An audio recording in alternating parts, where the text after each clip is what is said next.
Olá, boa tarde. Estamos começando aqui mais um podcast, Conexão Unipitã.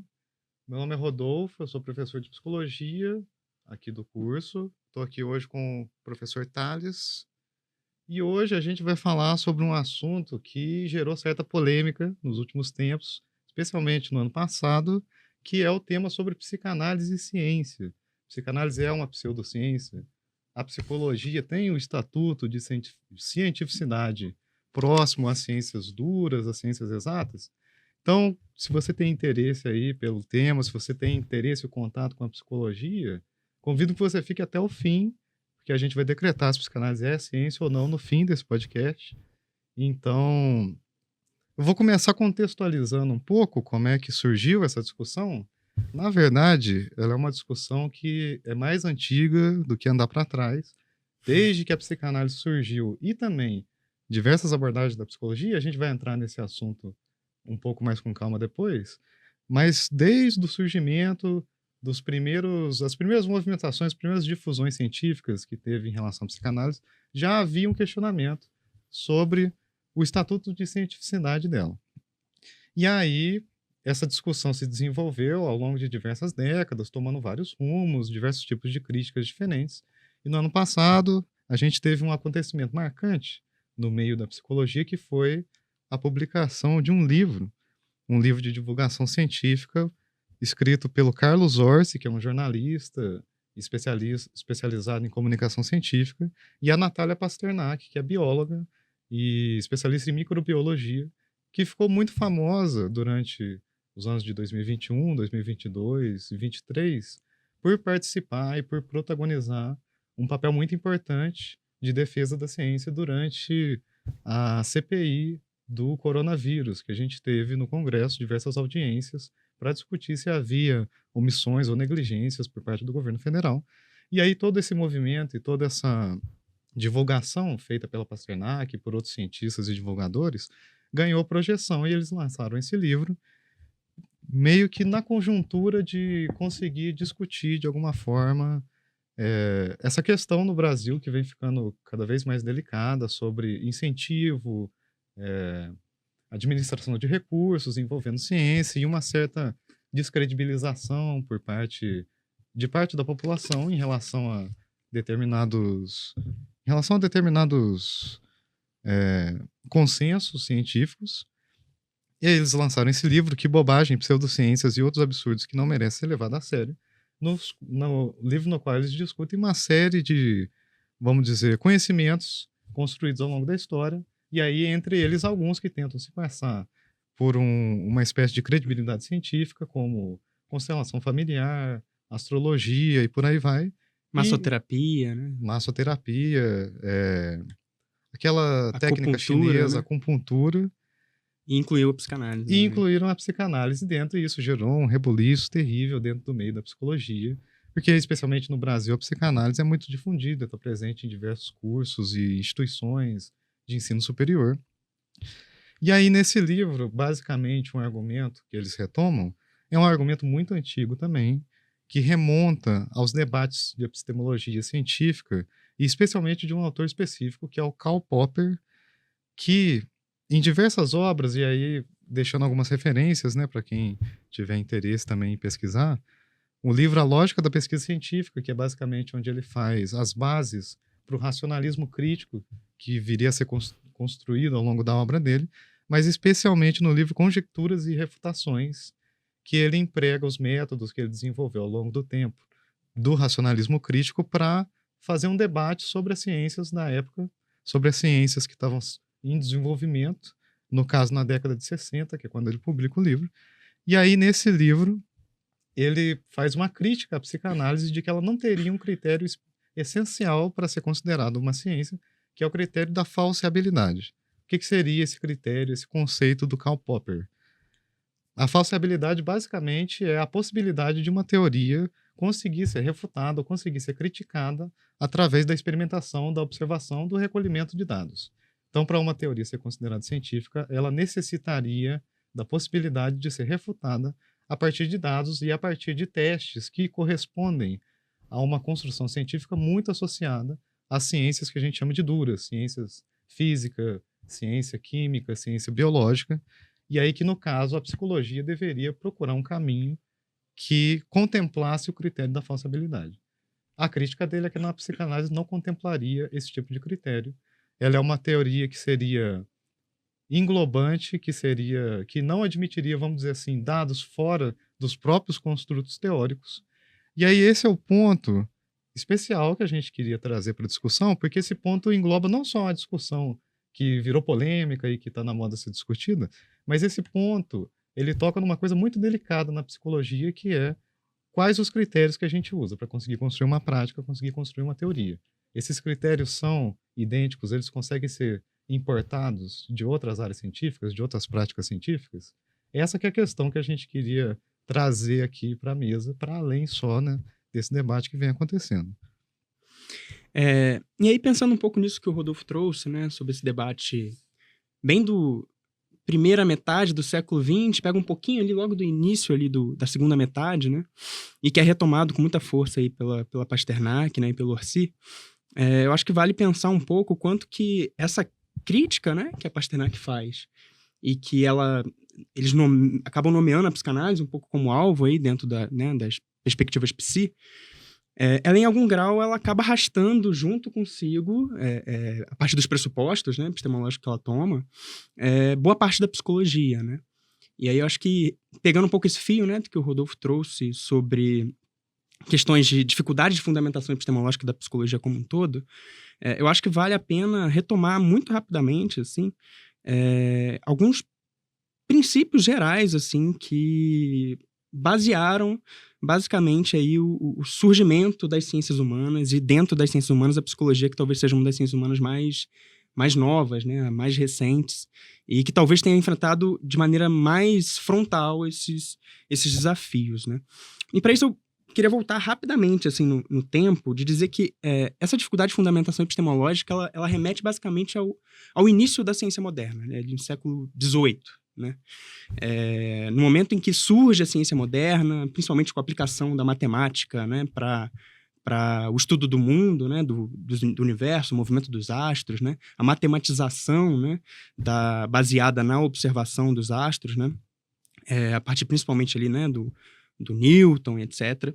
Isso dispara uma série de discussões filosóficas sobre qual seria o limite, a partir daquele momento, entre ciência e filosofia, ou um tipo de formulação, né, de conhecimento que, apesar de seguir algumas regras, não seria científica, né? Vai ser muito em torno de um filósofo importante, que é o Immanuel Kant, né? E, para citar também uma referência, né, acho que para quem quiser pesquisar aí, num livrinho chamado Crítica da Razão Pura. Livrinho não, na verdade um livraço, né?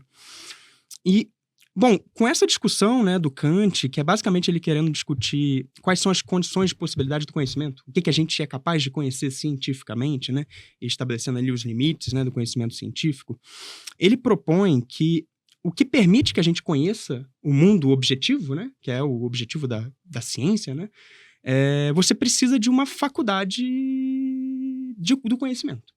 Você precisa de uma capacidade de conhecer, que, falando de uma forma um pouco rasteira, né, mas ele vai nomear isso de sujeito transcendental, ou sujeito cognoscente, que seria essa capacidade de conhecer, né? Seria a subjetividade do conhecedor. Isso coloca uma série de questões já problemáticas de cara para o futuro, por exemplo, da psicologia, que naquele momento ainda não era uma ciência, né, independente, que o nosso objeto é a subjetividade, né, é a individualidade. À medida que subjetividade é a faculdade de conhecer, a gente não consegue conhecer ela própria, né? É como se fosse uma espécie de lente que você não consegue ver a lente pela lente, né? Fazendo uma metáfora um pouco rasteira, assim, para pensar isso. Então, isso já impõe uma série de problemáticas que depois vai ser basicamente o que as ciências humanas, como um todo, vão enfrentar.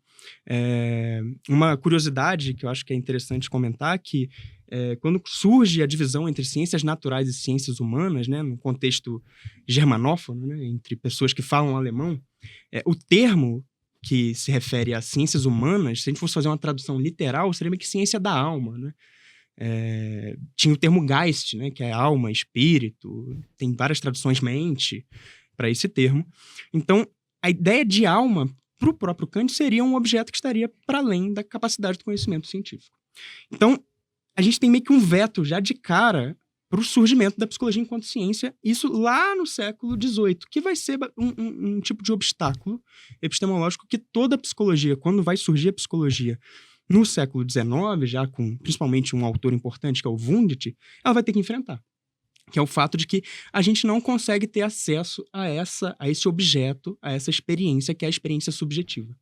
Isso vai aparecer no contexto de debates da psicologia como um todo, como um problema de a gente não conseguir pensar num método científico para acessar a experiência subjetiva imediata. A gente consegue pensar a experiência subjetiva a partir de mediações.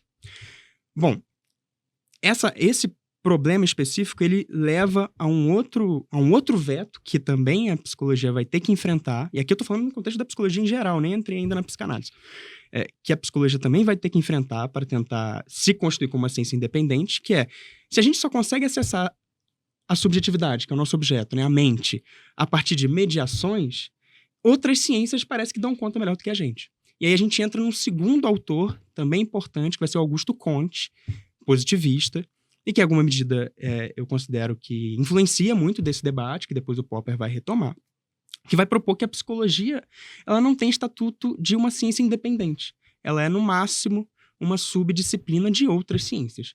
E ele falava de duas ciências específicas, né? Ou é da biologia, e aí a mente é pensada como um epifenômeno de um organismo. Acho que essa perspectiva ela vai ser muito retomada, né, hoje em dia, né, Rodolfo? Acho que com os desenvolvimentos recentes da neurociência, da neuropsicologia, da psicofarmacologia cada vez mais moderna, a gente vai ter cada vez mais essa hipótese, né, de que o que é psíquico pode ser pensado e tratado a partir do biológico retornando, né? E isso, em alguma medida, estava lá no Comte. Então, seria quase que é só uma derivação. Ou, se não for nesse caso, né, pela biologia, a psicologia seria uma subdisciplina da sociologia. E aí o que a gente chama de mente, né, e tudo que media, que faz a gente pensar na mente, né, que é, sei lá, linguagem, cultura, crença, isso tudo seriam objetos sociais estudados pela sociologia. A psicologia por si só, ela não seria capaz de estudar essas manifestações, digamos, empíricas da subjetividade, que por si só surge como um conceito meio transcendental, né, especulativo, né, só passível de ser compreendido filosoficamente, não cientificamente. Deixa eu só fazer um parênteses que você comentou sobre essa divisão ciências naturais, ciências humanas. Esse veto, né, do Augusto Comte, ele é vamos dizer assim, um obstáculo, uma questão a ser lidada, não só para a gente da psicologia, como para ciências humanas inteiras. E aí você tem todo um movimento de autores no campo da história, no campo da ciência política, no campo da antropologia, tentando encontrar formas de lidar com esse estatuto científico que estava sendo construído na época e que era, né, digamos, construído em cima de um modelo muito específico e que demandava dificuldades para as ciências que necessitam trabalhar com objetos que não são tão reprodutíveis, tão experimentais, tão duros, que tenham algum nível de subjetividade. Não necessariamente a psicologia, só que para a psicologia isso vira um problema gigantesco, porque o objeto é especificamente subjetivo. Né? Exatamente. Só para, assim, acho que reforçando esse exemplo que o Rodolfo traz, né, o Comte ele vai ser muito importante para o surgimento da sociologia, né? E acho que um dos grandes continuadores do pensamento do Comte vai ser um dos maiores sociólogos, né, mais importantes sociólogos, que é o Durkheim, né, que tentava propor uma sociologia positivista. E a própria sociologia tem que romper com essas barreiras colocadas pelo Comte, né? Então isso vai aparecer depois com outro sociólogo importante também, que é o Weber, né?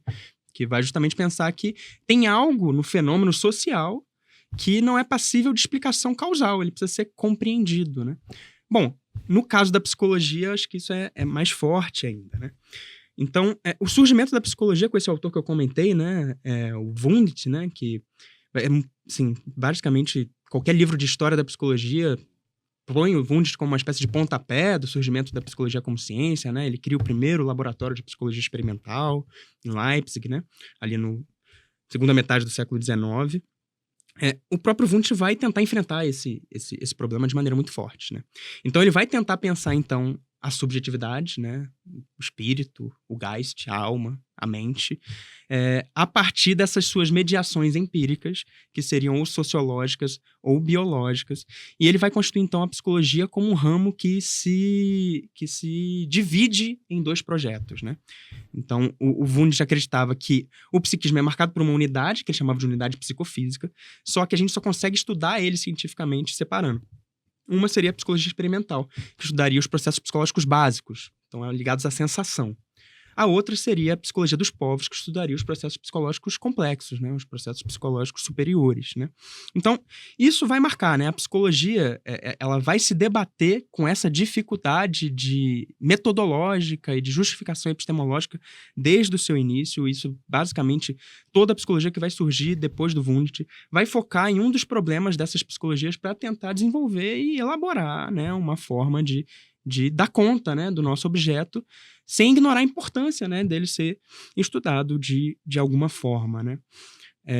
E aí, assim, entrando agora um pouco mais no debate da psicanálise, a psicanálise ela é contemporânea desse momento, né.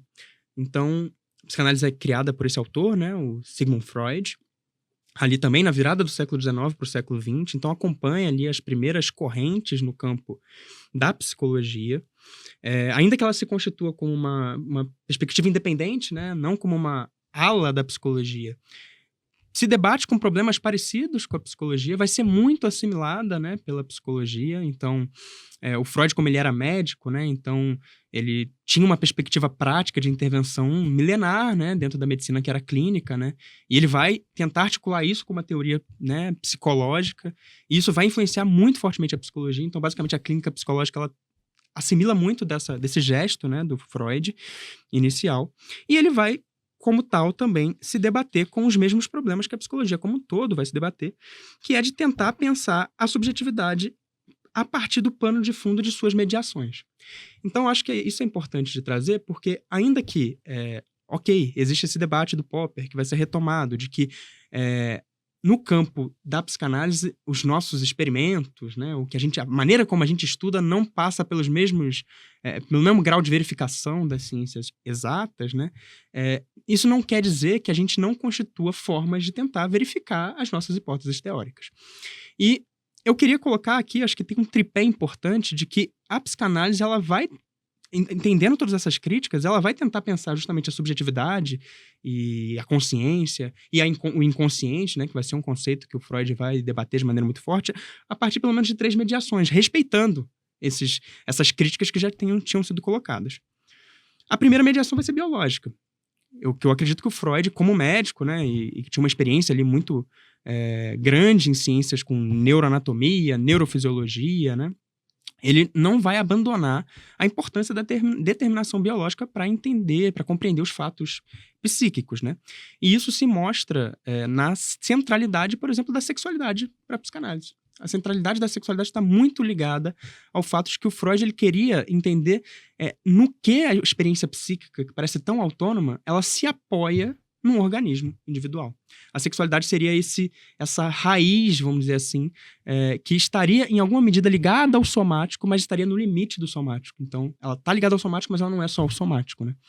E eu sempre uso esse exemplo, que eu acho que ele é fácil de entender, né? A sexualidade ela é uma necessidade fisiológica, contudo, entre humanos, ela só se realiza a partir de um suplemento psicológico. Então, é uma necessidade fisiológica tal como outras, como a fome, como a sede, só que para ela se realizar, ela precisa de fantasia, ela precisa de jogo de sedução, ela precisa de afeto, uma série de dimensões que não são completamente determinadas pelo biológico, em que o psíquico toma a frente, né? Então, tem um apoio num corpo individual, tá ligado a um corpo individual, né? Com a sua programação biológica, né? Com as suas funções biológicas, mas se autonomiza, essa experiência ela é autônoma desse corpo, ainda que esteja conectada a ele de alguma forma. A psicanálise também vai pensar na mediação social à medida que uma das verificações que o Freud vai fazer, que depois vai virar uma hipótese fundamental, é de que basicamente todos os dilemas psíquicos que um ser humano passa durante a sua vida, né, que ele faz ele procurar uma análise, estão ligadas à sua constituição no interior de uma primeira socialização, que é a família. Então, a psicanálise, sem querer, ela acaba diagnosticando uma certa crise, né, dessa família que surge na idade moderna, né? Na modernidade, né? Que é a família nuclear, muito ligada a uma certa estrutura patriarcal, né? Em que a figura do pai ela tem uma certa autoridade, né? E esse lastro sociológico, né? Ele vai aparecer também, ele vai refletir no psiquismo e nas suas crises, né? Nos seus dilemas, né? Então tem uma mediação também social para compreender os fatos psíquicos aí que a psicanálise também vai levar em conta. E uma terceira que, particularmente, é a que mais me interessa, assim, é a que eu acho mais fascinante dentro da psicanálise, é que a psicanálise ela não abandona, e que eu acho que talvez seja um dos principais argumentos dos autores, ela não abandona uma mediação empírica para a sua teoria. E isso se mostra no tensionamento constante da teoria com um espaço que a gente constitui dentro da psicanálise para verificação e experimentação das nossas hipóteses, que é a clínica, né? Então, a cada paciente que a gente atende, a gente verifica nossas hipóteses, a gente transforma a teoria. A psicanálise tem mais de 100 anos e vem se transformando por conta dos novos problemas que, de alguma forma, a clínica nos traz, né? Só para dar um pequeno exemplo, né? Recentemente, né, uma coisa muito recente, com a democratização do acesso à psicoterapia e a democratização do acesso também à psicanálise, a psicanálise se vê na obrigação de lidar com dilemas que talvez psicanalistas da metade do século XX não tinham que lidar, que é, por exemplo, relações raciais, desigualdade social, né? Questões de gênero, que talvez não aparecessem. As questões de gênero, acho que sim, mas essas questões raciais e econômicas talvez não aparecessem tanto porque a clínica ela tinha uma certa estrutura que era um pouco elitista, né? Ela acessava a uma parcela muito limitada da população, e à medida que isso vai democratizando, isso coloca novos problemas que a psicanálise precisa responder, de alguma maneira. Então, a psicanálise, ela pensa nessas mediações, né? Ela constitui um método para tentar chegar o mais próximo possível dessa experiência imediata, que é a associação livre, né? Que, se não é completamente imediata, né? Porque você é a experiência subjetiva relatada, né? Então já é mediada pela linguagem, mas pelo menos ela não é mediada pelo analista, né? Não é o analista que está pedindo, me fale sobre isso, aquilo, né? O psicanalista, a primeira coisa que ele faz, né? Quando o paciente chega na clínica é fale livremente o que vier à cabeça, né? Então é uma maneira dele sair de cena, controlar as suas projeções subjetivas para entender o que o sujeito realmente está passando e como ele significa, né, as questões da vida dele. Então tem um método também. E nesse sentido, a psicanálise ela é perpassada, então, por um espaço teórico de formalização que ele é um tanto quanto abstrato, né, sistemático. Ele é interno à psicanálise, então ele precisa ser criticado a partir das premissas dentro da psicanálise. Mas esse espaço de formalização, ele não existe no vácuo, né? É um espaço de formalização teórica, que o Freud vai chamar de metapsicologia, mas que é o tempo inteiro tensionado com uma prática concreta, que é a prática de intervenção terapêutica, clínica, e que também se constitui como uma prática de investigação. Então eu gosto muito de pensar que a metapsicologia é um espaço de formalização abstrata, enquanto que a clínica é esse espaço de experimentação e verificação das hipóteses teóricas que se transformam o tempo inteiro, né? Uma coisa que eu acho muito interessante nisso, e que muitas vezes passa despercebido na discussão quando os autores trazem o Karl Popper, é que mesmo no lógico da pesquisa científica, nos livros mais racionalismo crítico, que ele vai trazer pungentemente essa crítica do critério da falsibilidade para conseguir ter uma rigorosidade na consideração dos conhecimentos científicos, o próprio Karl Popper admite que existem certos espaços distantes ainda, vamos dizer, até mesmo das ciências mais duras, como a física, que necessitam de mediações outras que não reprodutibilidade, testagem e examinação de dados.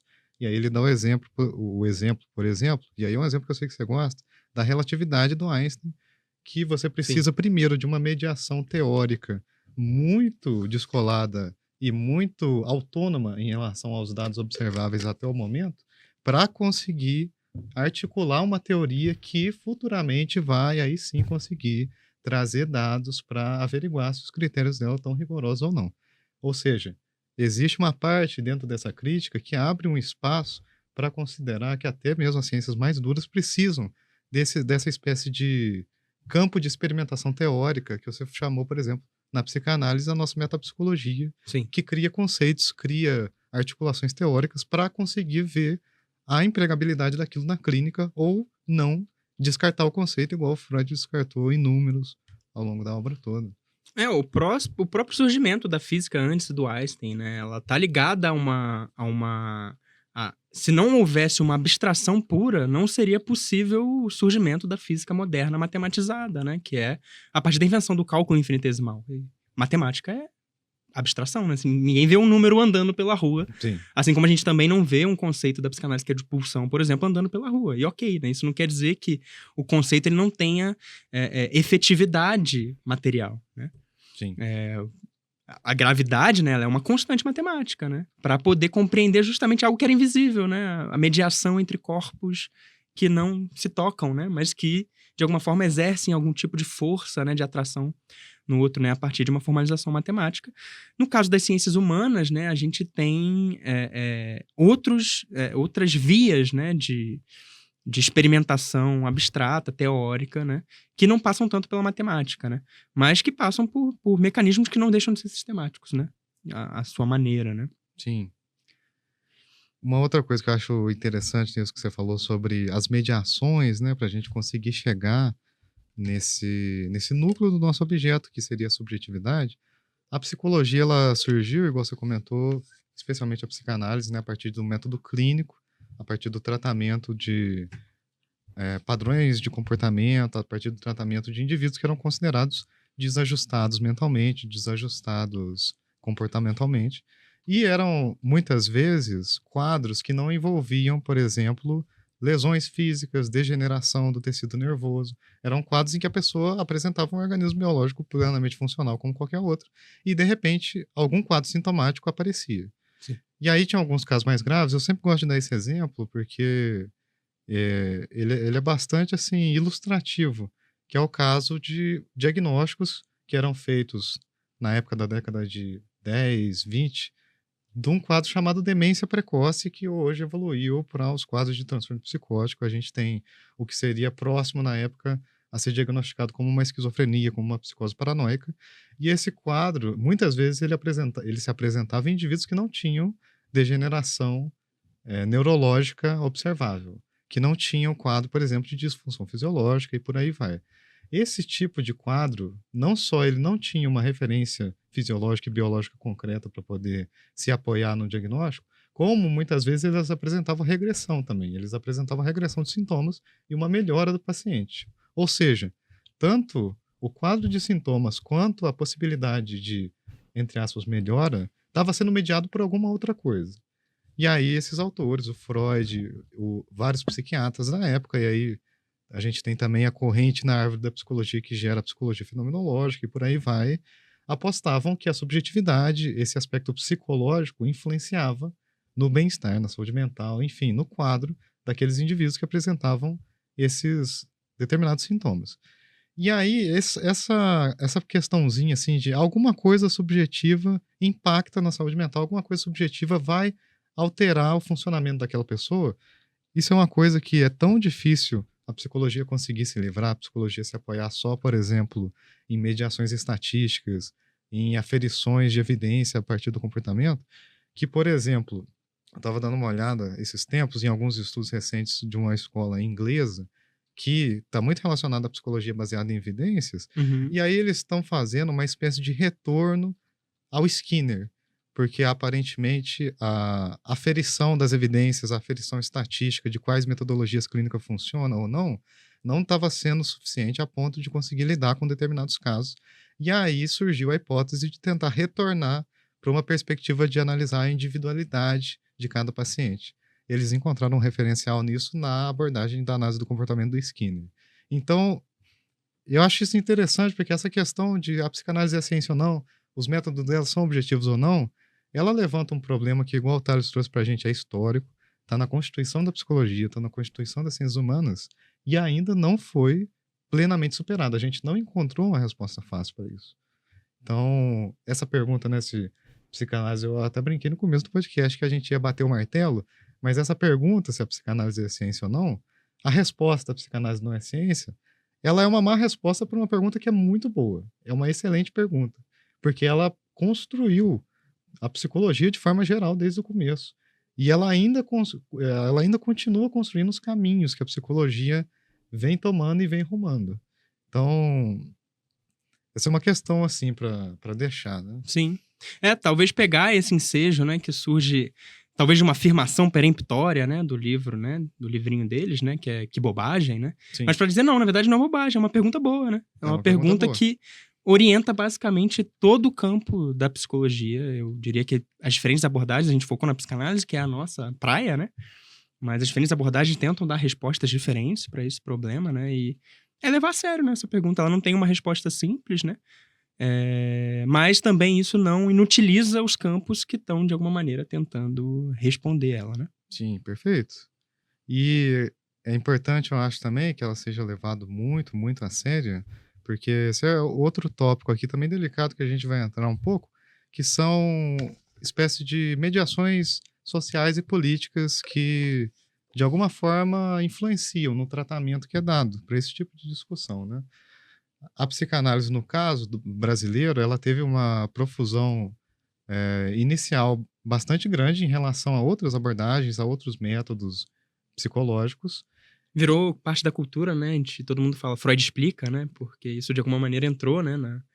Virou moda. Exatamente, a psicanálise não só entrou nas universidades, não só entrou nas instituições médicas, nas instituições culturais, mas também entrou de uma maneira geral no dia a dia, no cotidiano, né? O Freud está na música e memes na internet, no Instagram. E aí toda essa profusão da psicanálise fez com que ela hoje, no Brasil, seja uma abordagem hegemônica dentro do campo da psicologia. As últimas pesquisas do censo do CRP demonstram que, para a grande maioria dos psicólogos, eu não tenho o dado exato agora, mas é mais do que 30% se referenciam pela abordagem psicanalítica e se referenciam ao Freud. Então, ela se tornou hegemônica no Brasil, tem diversas outras abordagens que também são muito fortes e muito presentes, mas levar a sério essa questão é também considerar que existe socialmente um determinado embate entre as abordagens que muitas vezes, e aí é isso que a gente não quer, pode se traduzir em uma teoria tentando se provar melhor do que a outra, em uma teoria tentando se provar mais eficaz que a outra. E às vezes com um apelo muito forte de mercado, por exemplo, de qual abordagem, qual psicólogo você vai Sim. consultar, qual psicólogo deve entrar nos editais para conseguir, por exemplo, ser um servidor público. E aí esse debate, isso é uma coisa que a gente queria chamar a atenção, ele pode muito facilmente ser mediado para uma disputa técnica de campo, assim, uma disputa de territórios, digamos assim. Sim. E aí essa é uma questão complicada porque a gente está trazendo uma discussão que envolve o objeto da psicologia, que envolve a história da psicologia e que envolve os rumos que a psicologia tem tomado, e uma discussão dessas não pode ser tratada na base do que é melhor como um chamariz mercadológico, digamos assim. Sim. Vale dizer que esse debate, ele não é neutro agora, né? Agora que ele é retomado de alguma forma pela Pasternak e pelo Orsi. E ele também não era neutro no momento em que o Popper também propõe a sua discussão, né? Então, vale dizer que junto com a psicanálise, entre as perspectivas que seriam marcadas por esse limite, né? O Popper vai colocar, por exemplo, o marxismo enquanto ciência da história. E o Popper é conhecido, né, por seu ativismo em torno de uma perspectiva ideológica específica, né, que é o liberalismo. Então, o próprio Popper não estava travando um debate que era neutro. E dentro da psicologia isso também não é, né? Acho que quando ele retoma agora, né? Perfeito.